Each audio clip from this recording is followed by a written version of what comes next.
नमस्कार दोस्तों। आज इस वीडियो में हम लोग हड़प्पा सभ्यता की खोज के विषय में पढ़ेंगे। इसके पहले इस पाठ का 2 वीडियो अपलोड हो चुका है। ये तीसरा वीडियो है जिसमें आपकी सेवा में मैं लाइन बाय लाइन पढ़ाने का प्रयास करूँगा, क्योंकि एग्जामिनेशन में आप कितना भी तड़क भड़क वाले वीडियो से स्टडी करें, लेकिन जब तक लाइन बाय लाइन आप नहीं पढ़ेंगे, नहीं देखेंगे, तब तक प्रतियोगी परीक्षा में सफलता नहीं मिल सकती है। क्योंकि ये सब चैप्टर जो है ये इतना महत्वपूर्ण है कि इसमें से प्रश्न तो परीक्षा में आते ही आते हैं। इसलिए आपको हर लाइन को पढ़ना होगा।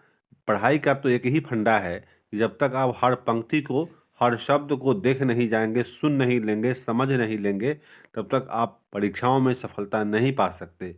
इसलिए मैं बहुत ही सिंपल तरीके से आपको हर लाइन पढ़ाने जा रहा हूँ, हर लाइन आपसे शेयर करूँगा।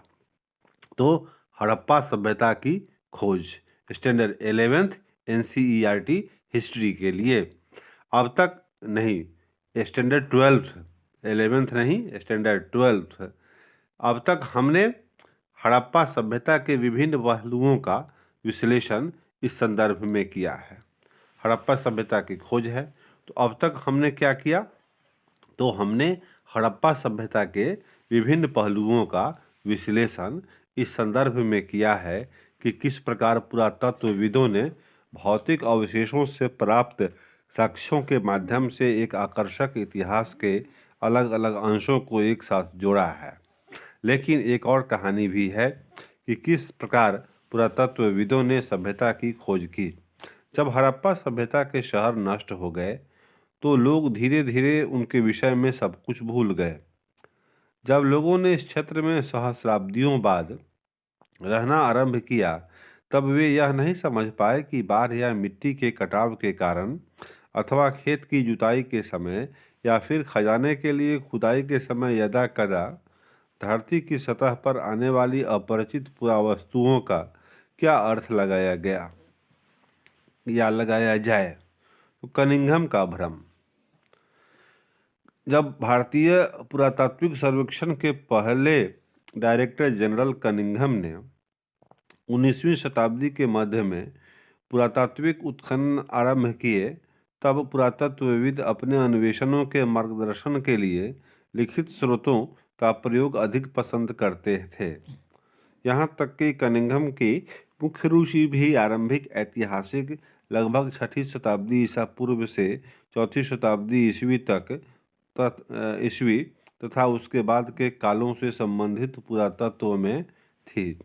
आरंभिक बस्तियों की पहचान के लिए उन्होंने 4ठी से 7वीं शताब्दी ईस्वी के बीच उपमहाद्वीप में आए चीनी बौद्ध तीर्थयात्रियों द्वारा छोड़े गए वृत्तांतों का प्रयोग किया। कनिंघम ने अपने सर्वेक्षणों के दौरान मिले अभिलेखों का संग्रहण, प्रलेखन तथा अनुवाद भी किया। उत्खनन के समय वे ऐसी पुरावस्तुओं को खोजने का प्रयास करते जो उनके विचार में सांस्कृतिक महत्व की थीं। हड़प्पा जैसा पुरास्थल जो चीनी तीर्थयात्रियों के यात्रा कार्यक्रम का हिस्सा नहीं था और जो एक आरंभिक ऐतिहासिक शहर भी नहीं था, कनिंघम के अन्वेषण के ढांचे में उपयुक्त नहीं बैठता था। इसलिए हालांकि हड़प्पाई पुरावस्तुएं 19वीं शताब्दी में कभी कभी मिलती थीं और इनमें से कुछ तो कनिंघम तक पहुंची भी थीं, फिर भी वह समझ नहीं पाए कि ये पुरावस्तुएं कितनी प्राचीन थीं। एक अंग्रेज ने कनिंघम को एक हड़प्पाई मुहर दी। उन्होंने मुहर पर ध्यान तो दिया, पर उन्होंने उसे एक ऐसे कालखंड में दिनांकित करने का असफल प्रयास किया जिससे वे परिचित थे। ऐसा इसलिए था क्योंकि कई और लोगों की तरह ही उनका भी यह मानना था कि भारतीय इतिहास का प्रारंभ गंगा की घाटी में पनपे पहले शहरों के साथ ही हुआ था। उनकी सुनिश्चित अवधारणा के चलते यह कोई आश्चर्य की बात नहीं है कि वह हड़प्पा के महत्व को समझने में चूक गए। कनिंघम साहब का भ्रम यही था। वे गंगा के मैदान में सभ्यता का उदय मानते थे, भारतीय सभ्यता का, जो गलत था। उसके बहुत पहले हड़प्पा संस्कृति का उदय हुआ था।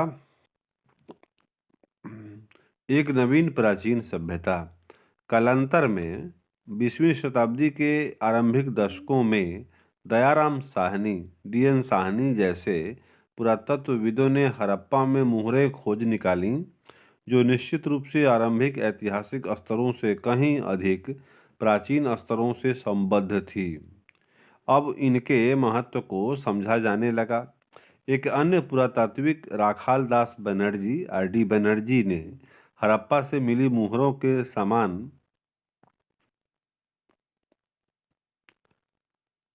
मुहरें मोहनजोदड़ो से खोज निकाली, जिससे अनुमान लगाया गया कि दोनों पुरास्थल एक ही पुरातात्विक संस्कृति के भाग थे। इन्हीं खोजों के आधार पर 1924 में भारतीय पुरातात्विक सर्वेक्षण के डायरेक्टर जनरल जॉन मार्शल ने पूरे विश्व के समक्ष सिंधु घाटी में एक नवीन सभ्यता की खोज की घोषणा की।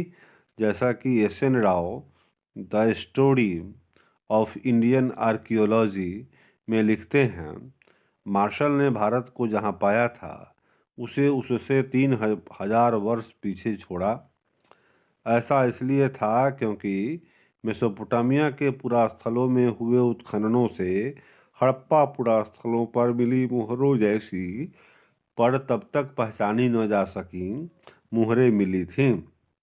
इस प्रकार विश्व को न केवल एक नई सभ्यता की जानकारी मिली, पर यह भी एक मेसोपोटामिया के समकालीन थी। भारतीय पुरातात्विक सर्वेक्षण के डायरेक्टर जनरल के रूप में जॉन मार्शल का कार्यकाल वास्तव में भारतीय पुरातत्व में एक व्यापक परिवर्तन का काल था। वे भारत में कार्य करने वाले पहले पेशेवर पुरातत्वविद थे और वे यहाँ यूनान तथा क्रीट में अपने कार्यों का अनुभव भी लाए।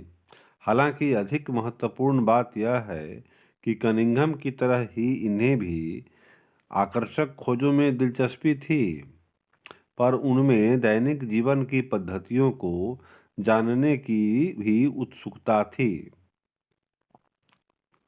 मार्शल पुरास्थल के स्तर विन्यास को पूरी तरह अनदेखा कर पूरे टीले में समान परिमाण वाली नियमित क्षैतिज इकाइयों के साथ साथ उत्खनन करने का प्रयास करते थे। इसका यह अर्थ हुआ कि अलग अलग स्तरों से संबद्ध होने पर भी एक इकाई विशेष से प्राप्त सभी पुरावस्तुओं को सामूहिक रूप से वर्गीकृत कर दिया जाता था। परिणाम स्वरूप इन खोजों के संदर्भ के विषय में बहुमूल्य जानकारी हमेशा के लिए लुप्त हो जाती थी। नई तकनीकें तथा प्रश्न। 1944 में भारतीय पुरातात्विक सर्वेक्षण के डायरेक्टर जनरल बने I.E.M. व्हीलर ने इस समस्या का निदान किया। व्हीलर ने पहचाना कि एक समान क्षैतिज इकाइयों के आधार पर खुदाई की बजाय टीले के स्तर विन्यास का अनुसरण करना अधिक आवश्यक था। साथ ही सेना के पूर्व ब्रिगेडियर के रूप में उन्होंने पुरातत्व की पद्धति में एक सैनिक परिशुद्धता का समावेश भी किया। हड़प्पा सभ्यता की भौगोलिक सीमाओं का आज की राष्ट्रीय सीमाओं से बहुत थोड़ा या कोई संबंध नहीं है, लेकिन उपमहाद्वीप के विभाजन तथा पाकिस्तान के बनने के पश्चात सभ्यता के प्रमुख स्थल अब पाकिस्तान के क्षेत्र में हैं। इसी कारण से भारतीय पुरातत्वविदों ने भारत में पुरास्थलों को चिन्हित करने का प्रयास किया। कच्छ में हुए व्यापक सर्वेक्षणों से कई हड़प्पाई बस्तियां प्रकाश में आईं तथा पंजाब और हरियाणा के में किए गए अन्वेषणों से हड़प्पा स्थलों की सूची में कई और नाम जुड़ गए। हालांकि कालीबंगन, लोथल, राखीगढ़ी और हाल में हुई धौलावीरा की खोज, वहां हुए अन्वेषण तथा उत्खनन इन्हीं प्रयासों का हिस्सा है, पर नए अन्वेषण अब भी जारी हैं। इन दशकों में नए प्रश्न महत्वपूर्ण हो गए हैं।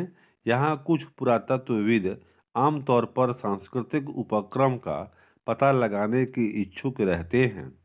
वहीं कुछ और विशेष पुरास्थलों की भौगोलिक स्थिति के पीछे निहित कारणों को समझने का प्रयास करते हैं। वे पुरावस्तुओं रूपी निधि से भी जूझते हैं और उनकी संभावित उपयोगिताओं को समझने का प्रयास करते हैं। 1980 के दशक से हड़प्पाई पुरातत्व में अंतर्राष्ट्रीय स्तर पर भी रुचि लगातार बढ़ती रही है। हड़प्पा और मोहनजोदड़ो दोनों स्थानों पर उपमहाद्वीप के तथा विदेशी विशेषज्ञ संयुक्त रूप से कार्य करते रहे हैं। वे आधुनिक वैज्ञानिक तकनीकों का प्रयोग करते हैं, जिनमें मिट्टी, पत्थर, धातु की वस्तुएं तथा वनस्पति और जानवरों के अवशेष प्राप्त करने हेतु सतह का अन्वेषण और साथ ही उपलब्ध साक्ष्य के हर सूक्ष्म टुकड़े का विश्लेषण सम्मिलित है। ये अन्वेषण भविष्य में रोचक परिणामों की आशा दिलाते हैं। अतीत को जोड़कर पूरा करने की समस्याएं। जैसा कि हमने देखा है, हड़प्पाई लिपि से इस प्राचीन सभ्यता को जानने में कोई मदद नहीं मिलती, बल्कि ये भौतिक साक्ष्य हैं जो पुरातत्वविदों को हड़प्पाई जीवन को ठीक प्रकार से पुनर्निर्मित करने में सहायक होते हैं। वस्तुएं मृदभांड, औजार, आभूषण, घरेलू सामान हो सकती हैं। कपड़ा, चमड़ा, लकड़ी तथा सरकंडे जैसे जैविक पदार्थ सामान्यतः सड़ जाते हैं। विशेष रूप से उष्णकटिबंधीय क्षेत्रों में जो वस्तुएं बच जाती हैं वे हैं पत्थर, पक्की पकी मिट्टी तथा धातु। यह भी याद रखना आवश्यक है कि केवल टूटी हुई अथवा अनुपयोगी वस्तुएं ही फेंकी जाती थीं, अन्य वस्तुएं संभवतः पुनः चक्रित की जाती थीं। परिणाम स्वरूप जो बहुमूल्य वस्तुएं अक्षत अवस्था में मिलती हैं, या तो वे अतीत में खो गई थी या फिर संचयन के पश्चात कभी दोबारा प्राप्त नहीं की गई थी। अन्य शब्दों में, कुछ खोजें प्रारूपिक की बजाय संयोगिक होती हैं। खोजों का वर्गीकरण। पुरावस्तुओं की पुनः प्राप्ति पुरातात्विक उद्यम का आरंभ मात्र है। इसके बाद पुरातत्वविद अपनी खोजों को वर्गीकृत करते हैं। वर्गीकरण का एक सामान्य सिद्धांत प्रयुक्त पदार्थों जैसे पत्थर, मिट्टी, धातु, अस्थि, हाथी दांत आदि के संबंध में होता है। दूसरा और अधिक जटिल उनकी उपयोगिता के आधार पर होता है। पुरातत्वविदों को यह तय करना पड़ता है कि उदाहरणतः कोई पुरावस्तु एक औजार है या एक आभूषण है, या फिर दोनों, अथवा आनुष्ठानिक प्रयोग की कोई वस्तु। किसी पुरावस्तु की उपयोगिता की समझ अक्सर आधुनिक समय में प्रयुक्त वस्तुओं से उनकी समानता पर आधारित होती है। मनके, चक्कियाँ, पत्थर के फलक तथा पात्र इसके स्पष्ट उदाहरण हैं। पुरातत्वविद किसी पुरावस्तु की उपयोगिता को समझने का प्रयास उस संदर्भ के परीक्षण के माध्यम से भी करते हैं जिसमें वह मिली थी। क्या वे घर में मिली थी, नाले में, कब्र में या फिर भट्ठी में? कभी कभी पुरातत्वविदों को अप्रत्यक्ष साक्ष्यों का सहारा भी लेना पड़ता है। उदाहरण के लिए, हालांकि कुछ हड़प्पा स्थलों में कपास के टुकड़े मिले हैं, पर पहनावे के विषय में जानने के लिए हमें अप्रत्यक्ष साक्ष्यों जैसे मूर्तियों के में चित्रण पर निर्भर रहना पड़ता है। यह अप्रत्यक्ष साक्ष्य हुए, तो मूर्तियां बनाई गई तो उनको कौन से कपड़े पहनाए गए, तो इससे पता चला कि उस समय के लोग कैसे कपड़े पहनते थे। पुरातत्वविदों को संदर्भ की रूपरेखाओं को विकसित करना पड़ता है। संदर्भ की जो रूपरेखाएं हैं उन्हें विकसित करना पड़ता है। हमने देखा है कि पहली प्राप्त हड़प्पाई मुहर को तब तक नहीं समझा जा सका जब तक पुरातत्वविदों को उसे समझने के लिए सही संदर्भ नहीं मिला। सांस्कृतिक अनुक्रम जिसमें वह मिली थी तथा मेसोपोटामिया में हुई खोजों की तुलना दोनों के संबंध में। व्याख्या की समस्याएं। पुरातात्विक व्याख्या की समस्याएं संभवतः सबसे अधिक धार्मिक प्रथाओं के पुनर्निर्माण के प्रयासों में सामने आती हैं। आरंभिक पुरातत्वविदों को लगता था कि कुछ वस्तुएं जो असामान्य और अपरिचित लगती थीं, संभवतः धार्मिक महत्व की होती थीं। इनमें आभूषणों से लदी हुई नारी मृण मूर्तियां, जिनमें से कुछ के शीर्ष पर विस्तृत प्रसाधन थे, शामिल हैं। इन्हें मृत देवियों की संज्ञा दी गई थी। पुरुषों की दुर्लभ पत्थर से बनी मूर्तियां, जिनमें उन्हें एक लगभग मानकीकृत मुद्रा में एक हाथ घुटने पर रख बैठा हुआ दिखाया गया था, जैसा कि पुरोहित राजा को भी इसी महत्व का माना गया है।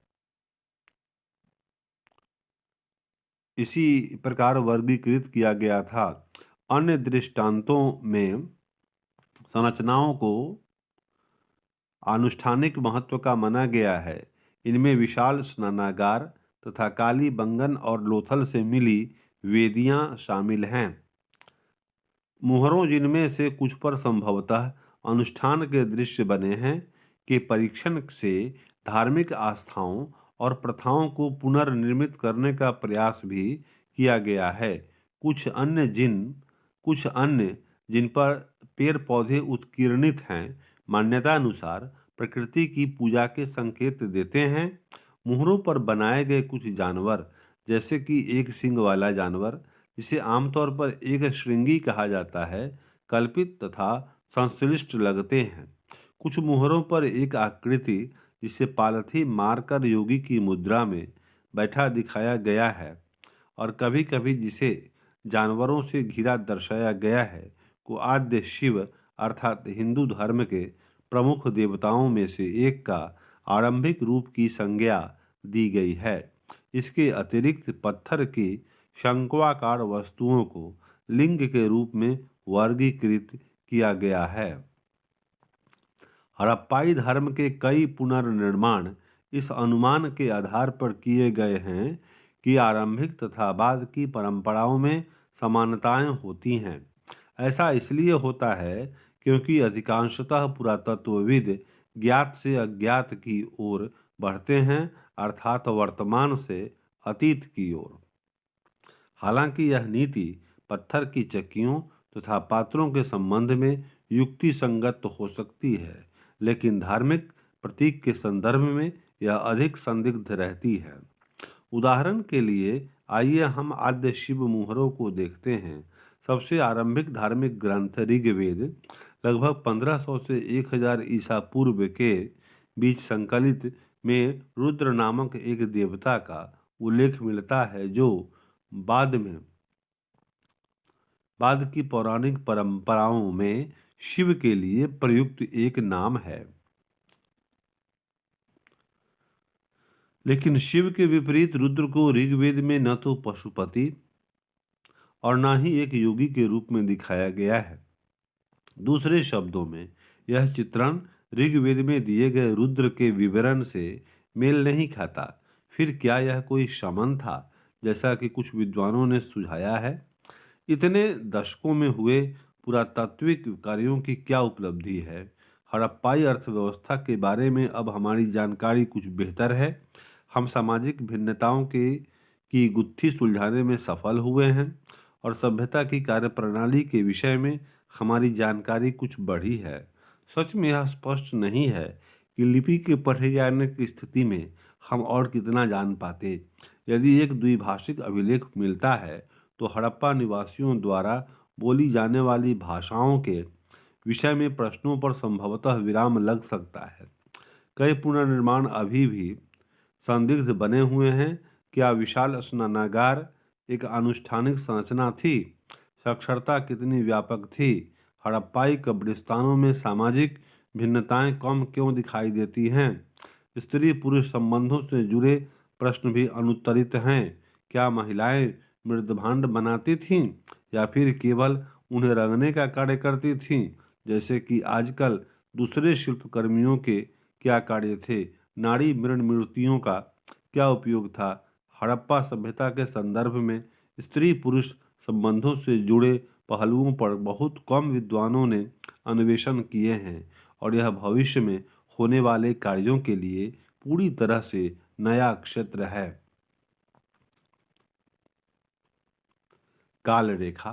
अब टाइम लाइन हम लोग देख लेते हैं इस संबंध में। इस अवधि में जो टाइम लाइन है वह क्या है? तो आरंभिक भारतीय पुरातत्व के प्रमुख कालखंड, ठीक है। तो 20 लाख वर्ष वर्तमान से पूर्व निम्न पुरापाषाण काल कहलाता है। 80,000 वर्ष पूर्व मध्य पुरापाषाण, 35,000 वर्ष पूर्व उच्च पुरापाषाण, 12,000 वर्ष पूर्व मध्य पाषाण, 10,000 वर्ष पूर्व नवपाषाण। इसमें आरंभिक कृषक तथा पशुपालक आते हैं। 6,000 वर्ष पूर्व ताम्रपाषाण, ताम्र का पहली बार प्रयोग। 2600 ईसा पूर्व मतलब हड़प्पा सभ्यता। 1000 ईसा पूर्व आरंभिक लौह काल महापाषाण सावधान। 600 ईसा पूर्व से 400 ईसा पूर्व आरंभिक ऐतिहासिक काल। सभी तिथियां अनुमानित हैं, ये कोई हूबहू नहीं है। इसके अतिरिक्त उपमहाद्वीप के अलग अलग भागों में हुए विकास की प्रक्रियाओं में व्यापक विविधताएं हैं। यहाँ दी गई तिथियां हर चरण के प्राचीनतम साक्ष्य को इंगित करती हैं।